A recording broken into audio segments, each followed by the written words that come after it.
whakarite te mahi mā Kaysharn-Chase Wiley me tāna tima a ngā whetū.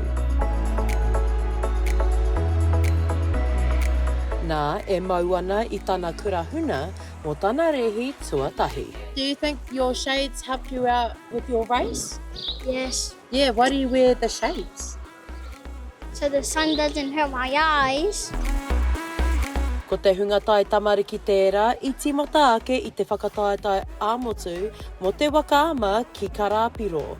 Koinei te wā tuatahi, ko uru te kapa o te Awahaku Outrigger Canoe I tētahi tima, heoi, ko tāsu Morgan, he mahi ā whānau. They're all my whānau, so these are all my nephews. Oh, cool. Yeah, so I just said, I need some paddlers. Can I have your kids? And yeah, we've got 2 teams out of it. Our babies have been paddling since May. Neke atu I te kotahi mano tōrurau waru tekau o ngā tai tamariki, ko uru atu ki te whakataetai nei. A he tāpaenga tēnei ki te pikinga o ngā kai kauhoi mā te tekau mā iwa paheneti. Ko tā Lara Collins, ko ngā tamariki te anamata o tēnei hākinakina. They love it. Anything that brings them enjoyment and makes them happy, that's the most important thing. And, just seeing all the smiles on their faces, the really good vibe around the adults that are with them. And I think, being able to be with their friends, to paddle with their whānau, that's really special and quite unique.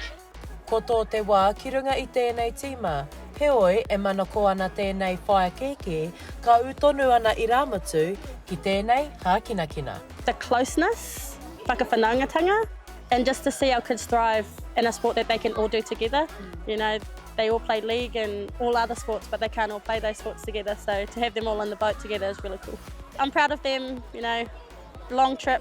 I mean, we organised this a month ago, so to do a push in 4 weeks, we've come quite far. Ka kōkiri tonu ngā rehi o ngā tai tamariki, ngā rangatahi anō hoki, tai noa ki te rātu. Shakayla Andrews-Alapaki, Tahu News.